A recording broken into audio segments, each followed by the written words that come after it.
अस्सलाम वालेकुम स्टूडेंट, सुनाए क्या हाल। अच्छा स्टूडेंट, हमने एफएससी पार्ट 1 का चैप्टर नंबर 5 स्टार्ट किया था।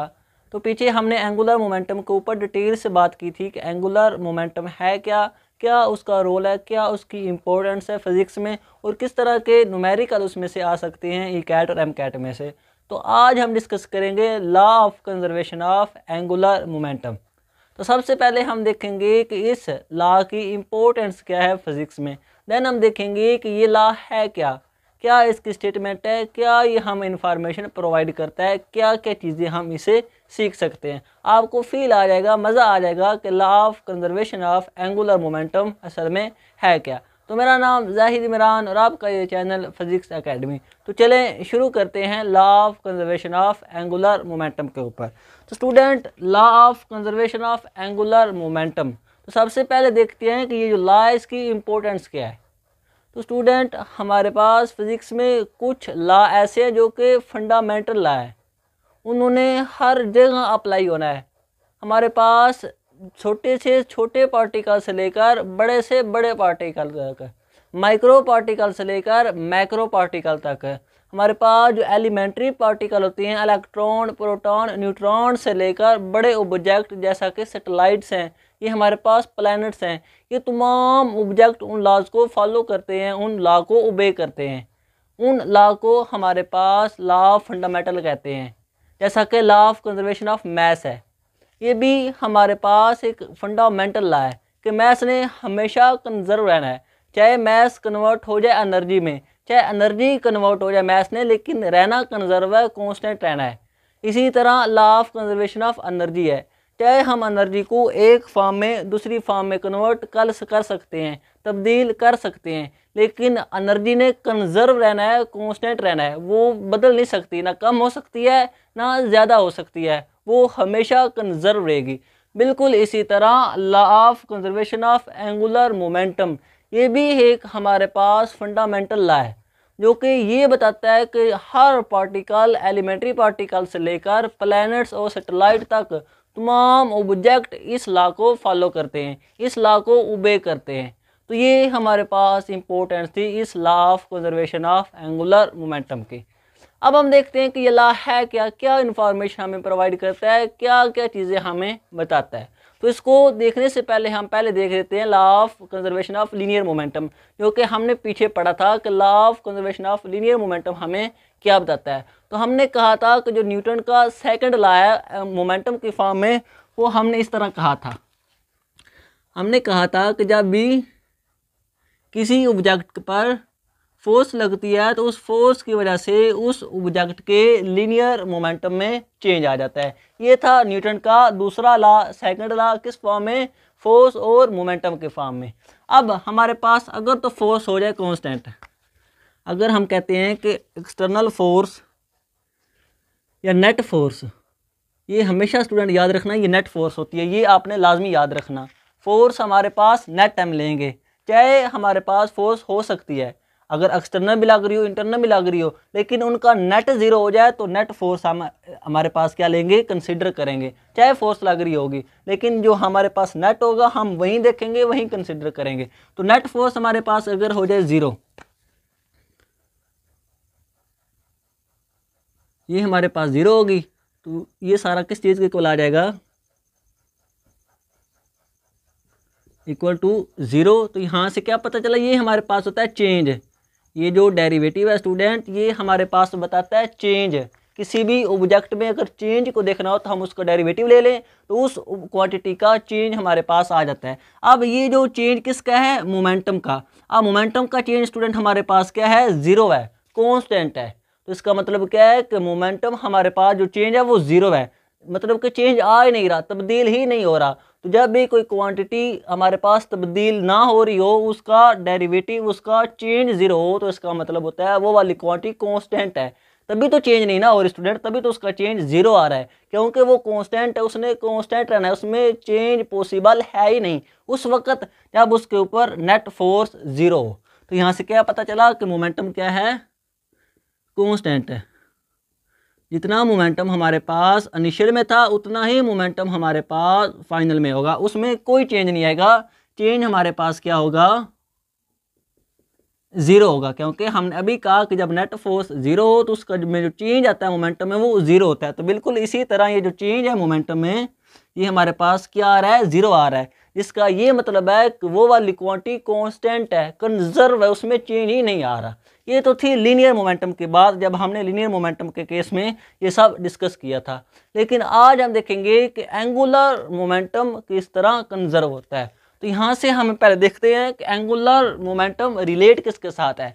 जिस तरह लीनियर मोमेंटम रिलेट है फोर्स के साथ, बिल्कुल इसी तरह एंगुलर मोमेंटम भी रिलेट होता है किसके साथ, टॉर्क के साथ। लीनियर मोमेंटम में अगर P है तो एंगुलर मोमेंटम में L है। अगर हमारे पास लीनियर मोशन में फोर्स है तो एंगुलर मोशन में टॉर्क होता है। इस तरह का फोर्स रोल प्ले करती है लीनियर मोशन में, बिल्कुल इसी तरह का रोल प्ले करता है टॉर्क किस मोशन में, एंगुलर मोशन में। तो यहाँ से हम लिख सकते हैं कि टॉर्क जो हमारे पास है वो इक्वल होता है change in angular momentum time के साथ। एंगुलर मोमेंटम में जो टाइम के साथ चेंज आएगा वो किसकी वजह से आएगा, टॉर्क की वजह से। जब हम उस ऑब्जेक्ट के ऊपर टॉर्क लगाएंगे तो उसी वक्त उसके एंगुलर मोमेंटम में चेंज आएगा। तब हम कह देते हैं कि अगर टॉर्क नेट हो जाए ज़ीरो, अगर नेट टॉर्क की जो वैल्यू है वो क्या हो जाए, ज़ीरो, अगर उसके ऊपर जो एक्सटर्नल टॉर्क है, जो इंटरनल टॉर्क है, जो नेट टॉर्क है, उसकी वैल्यू ज़ीरो हो जाए, उस वक्त जो हमारे पास एंगुलर मोमेंटम में चेंज है वो क्या हो जाएगा स्टूडेंट, हमारे पास ज़ीरो।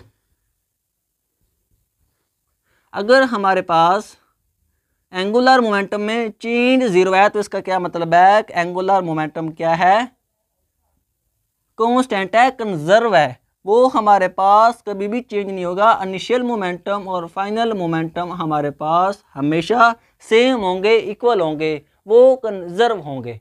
तो यहाँ से क्या स्टेटमेंट हमें पता चली, law of conservation of angular momentum की, कि जब भी कोई ऑब्जेक्ट जब वो सर्कुलर पाथ के ऊपर मूव कर रहा हो, रोटेट कर रहा हो, तो अगर उसके ऊपर कोई भी एक्सटर्नल नेट टॉर्क ना लगे तो उस वक्त उस ऑब्जेक्ट का जो एंगुलर मोमेंटम है वो हमेशा कंजर्व रहेगा, कांस्टेंट रहेगा।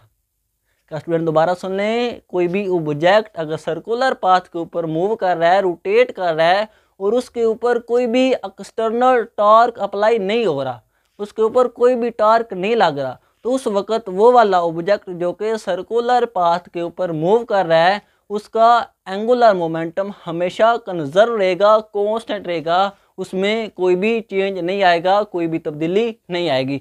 ये था law of conservation of momentum. तो यहाँ से क्या पता चला कि इनिशियल मोमेंटम क्या है, बराबर है फाइनल मोमेंटम के। तो हमें पता, हमने पिछले लेक्चर में डिटेल से देखा कि एंगुलर मोमेंटम किसके इक्वल होता है, मोमेंट ऑफ इनर्शिया और एंगुलर वेलोसिटी के प्रोडक्ट के। जिस तरह लीनियर मोमेंटम था ना, मैस और वेलोसिटी के प्रोडक्ट, बिल्कुल इसी तरह एंगुलर मोमेंटम होता है मोमेंट ऑफ इनर्शिया जो कि रोल प्ले करता है मैस का, और एंगुलर वेलोसिटी जो कि रोल प्ले करता है लीनियर वेलोसिटी का। तो एंगुलर मोमेंटम इसके इक्वल होता है। तो यहाँ से अगर हम इसमें वैल्यू पुट करें तो हमें पता चलेगा कि इनिशियल स्टेट, अगर हम कोई पहली स्टेट लें और उस वक्त एंगुलर मोमेंटम को मेजर करें, कैलकुलेट करें, तो वो बिल्कुल इक्वल आएगा कि अगर हम स्टेट चेंज भी कर दें तो उस वक्त जो एंगुलर मोमेंटम की वैल्यू थी, दोनों वैल्यू हमारे पास सेम आएंगी, बराबर आएंगी। तो हम वैल्यू पुट करते हैं, initial moment of inertia, initial angular velocity, ये हमारे पास final moment of inertia, final angular velocity, ये दोनों चीज़ें हमेशा आपस में बराबर होंगी। ये स्टेट वन है, ये हमारे पास क्या है, स्टेट टू। दोनों स्टेट में हमारे पास जो एंगुलर मोमेंटम है वो कंजर्व रहेगा, वो कांस्टेंट रहेगा, उसमें कोई चेंजिंग नहीं आएगी। यहाँ तक तो बात आगे समझ हमें कि इनिशियल मोमेंटम बराबर है एंगुलर मोमेंटम की जो फाइनल स्टेट है।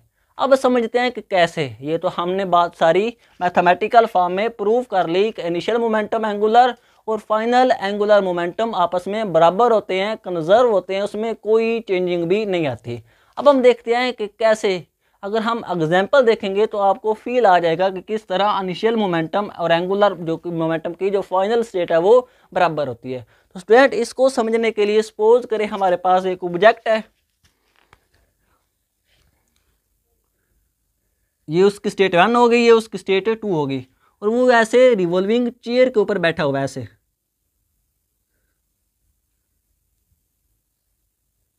ये उसके दोनों पाँव हैं, और ऐसे वो जो इंसान है वो इसके ऊपर बैठा हुआ है, और इसके हाथ में क्या है, डंबल है। तो ये दोनों डंबल आपस में पकड़े हुए इस रिवॉल्विंग चेयर के ऊपर बैठा हुआ है। पहली स्टेट हमारे पास क्या है कि उस ऑब्जेक्ट ने, उस बंदे ने, उस मैन ने ऐसे दोनों हाथ अपने फैलाए हुए, और उसके दोनों हाथ में क्या है, मैसेज है।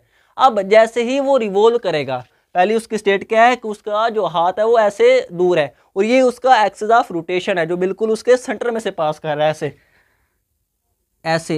इस एक्सिस ऑफ रोटेशन के इर्द गिर्द वो वाला ऑब्जेक्ट मूव करेगा। अब जैसे ही हमारे पास उस ऑब्जेक्ट के दोनों हाथ दूर हैं, किससे, एक्सिस ऑफ रोटेशन से, जब वो रोटेट करेगा तो आप फील करेंगे कि उसकी एंगुलर वेलोसिटी कम है। तो यहाँ से क्या पता चला कि मोमेंट ऑफ इनर्शिया क्या है, ज़्यादा है, क्योंकि मोमेंट ऑफ इनर्शिया किसके ऊपर डिपेंड करता है, हमारे पास उस ऑब्जेक्ट के एक्सिस ऑफ रोटेशन के डिस्टेंस के स्क्वायर के, जितना ज़्यादा डिस्टेंस होगा उतना ही मोमेंट ऑफ इनर्शिया ज़्यादा होगा। तो इस केस में हमारे पास क्या है, उस ऑब्जेक्ट का डिस्टेंस ज़्यादा है, इसलिए उसका मोमेंट ऑफ इनर्शिया क्या होगा, ज़्यादा होगा, उसका मोमेंट ऑफ इनर्शिया क्या होगा, ज़्यादा होगा, और उसकी एंगुलर जो वेलोसिटी होगी वो हमारे पास कम होगी। लेकिन जैसे ही हमने स्टेट को चेंज किया, स्टेट बदली। अब स्टेट कैसे बदली, हमने कहा कि वहीं वाला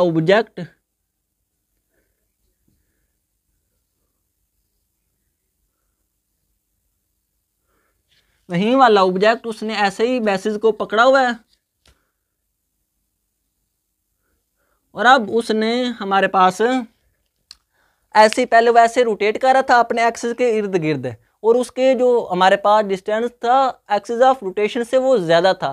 तो जब एक्सिस ऑफ रोटेशन से डिस्टेंस ज़्यादा था तो उस वक़्त उसकी एंगुलर वेलोसिटी कम थी। अब ऐसे ही उसने जब वो रोटेट कर रहा था, रोटेट करते करते उसने अपने दोनों बाजुओं को सुकेड़ लिया, अपने दोनों बाजू को एक्सिस ऑफ रोटेशन के बिल्कुल पास ले आया। तो इससे क्या होगा, हमारे पास डिस्टेंस कम हो जाएगा। कहाँ से, उसके एक्सिस ऑफ रोटेशन से। तो जब एक्सिस ऑफ रोटेशन से डिस्टेंस कम होगा तो इसका क्या मतलब, मोमेंट ऑफ इनर्शिया कम होगा। तो स्टूडेंट हमारे पास क्या होगा, मोमेंट ऑफ इनर्शिया हमारे पास क्या होगा, कम होगा।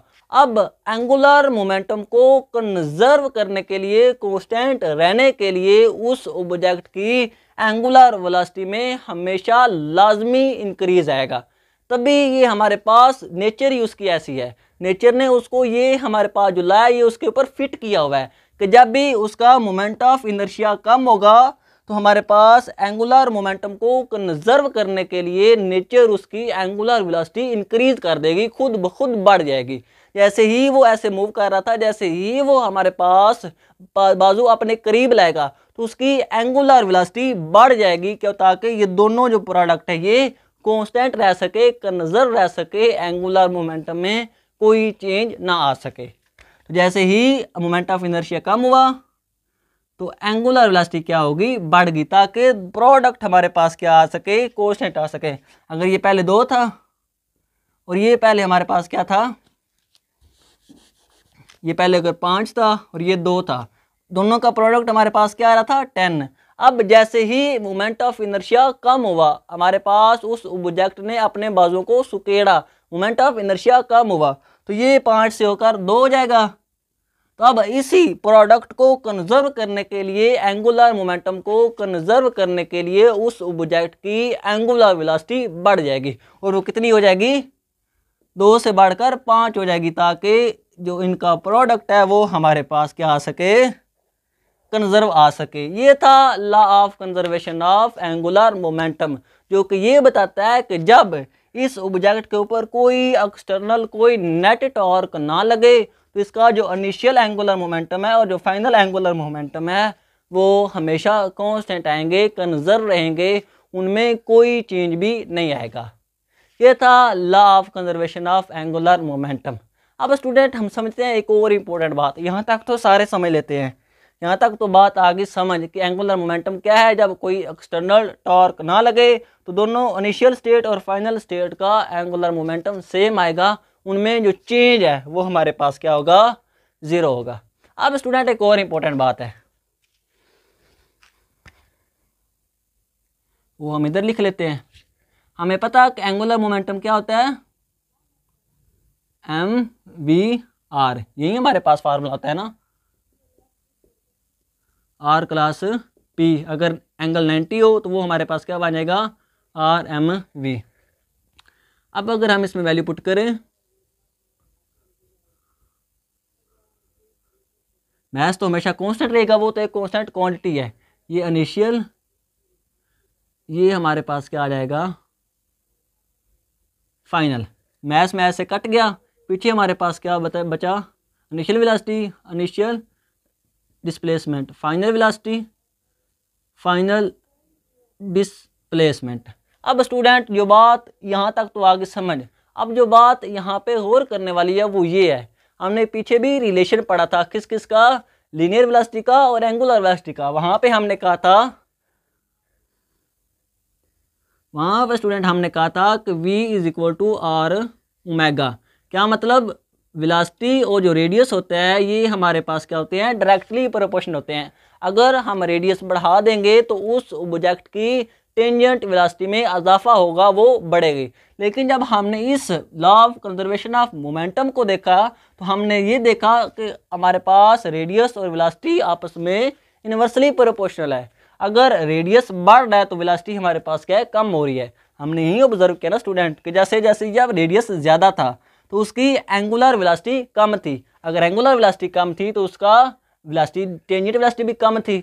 और जैसे ही हमारे पास रेडियस कम हुआ तो उसकी एंगुलर वेलोसिटी होगी क्या होगी, बढ़ गई। जब रेडियस कम हुआ तो एंगुलर वेलोसिटी क्या होगी, बढ़ गई। तो ये हमारे पास जब एंगुलर वेलोसिटी बढ़ेगी तो टेंजेंट वेलोसिटी भी बढ़ेगी।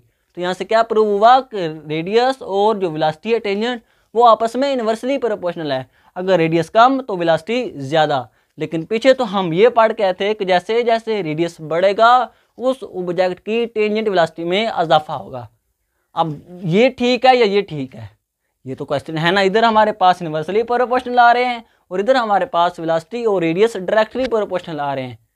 अब ये भी बेसिक हमारे पास लॉ है, law of conservation of angular momentum है। ये तो नेचर का लॉ है, इसने हर वक्त हर ऑब्जेक्ट के ऊपर अप्लाई होना है जो कि रोटेशनल मोशन कर रहा है। और ये भी हमने हमारे पास फार्मूले से डिस्कवर किया था कि रेडियस और वेलोसिटी आपस में डायरेक्टली प्रोपोर्शनल होते हैं। तो स्टूडेंट ये दोनों बातें ठीक है। स्टूडेंट इस केस में वेलोसिटी और रेडियस इस वक्त और इसलिए इनवर्सली प्रोपोर्शनल आ रहे हैं क्योंकि इस वक्त जो ये रेडियस है ये हमारे पास राब्ते में है, कनेक्ट में है किसके साथ, मैस के साथ। ये हमारे पास मैस के साथ राब्ते में है जो कि बताता है मोमेंट ऑफ इनर्शिया, जो कि उस ऑब्जेक्ट में मैस की डिस्ट्रीब्यूशन है किसके अलोंग, एक्सिस ऑफ रोटेशन के अलोंग। जैसे जैसे हमारे पास रेडियस बढ़ता जाएगा तो मोमेंट ऑफ इनर्शिया बढ़ता जाएगा। जहाँ पे सिर्फ रेडियस अकेला था हमने ऐसे कहा था, अगर ये कोई झूला है ऐसे ऐसे ये कोई झूला है, अगर हमारे पास पहले ये रेडियस है तो अगर हम रेडियस बढ़ा दें तो उस वक्त क्या होगा, इस ऑब्जेक्ट की जो इधर बैठा हुआ है उसकी टेंजेंट वेलोसिटी में इजाफा हो जाएगा। इधर सिर्फ और सिर्फ मैस अलहदा है, उसका रेडियस के साथ कोई ताल्लुक नहीं है। लेकिन जब हमने ये वाला केस देखा तो हमने कहा कि ये वाला जो रेडियस है ये किसके साथ कनेक्ट है, मैस के साथ कनेक्ट है। ये रेडियस और मैस मिलके क्या बना रहे हैं, मोमेंट ऑफ इनर्शिया बना रहे हैं, मैस की डिस्ट्रीब्यूशन बना रहे हैं एक्सिस ऑफ रोटेशन के इर्द गिर्द। इसी एक्सिस ऑफ रोटेशन के इर्द गिर्द मैस की डिस्ट्रीब्यूशन रेडियस के हिसाब से इस वेलोसिटी और रेडियस को आपस में इनवर्सली प्रोपोर्शनल कर देती है। ये स्टूडेंट बात है, ये मेन चीज़ है कि ये जो रेडियस है ये मैस के साथ कनेक्ट है, राब्ते में है, वो डिस्ट्रीब्यूशन है मैस की। इसी डिस्ट्रीब्यूशन की वजह से रेडियस और वेलोसिटी आपस में इनवर्सली प्रोपोर्शनल होते हैं। तो ये था हमारे पास law of conservation of angular momentum. I hope इसके रिलेटेड आपके सारे क्वेश्चन क्लियर हो गए। इंशाल्लाह नेक्स्ट वीडियो में हम इसके न्यूमेरिकल भी देखेंगे कि किस तरह के न्यूमेरिकल ई कैट और एम कैट में से आ सकते हैं। तो आज के लिए इतना ही, इंशाल्लाह मिलेंगे अगली वीडियो में। आज के लिए इतना ही, ओके, अल्लाह हाफिज़।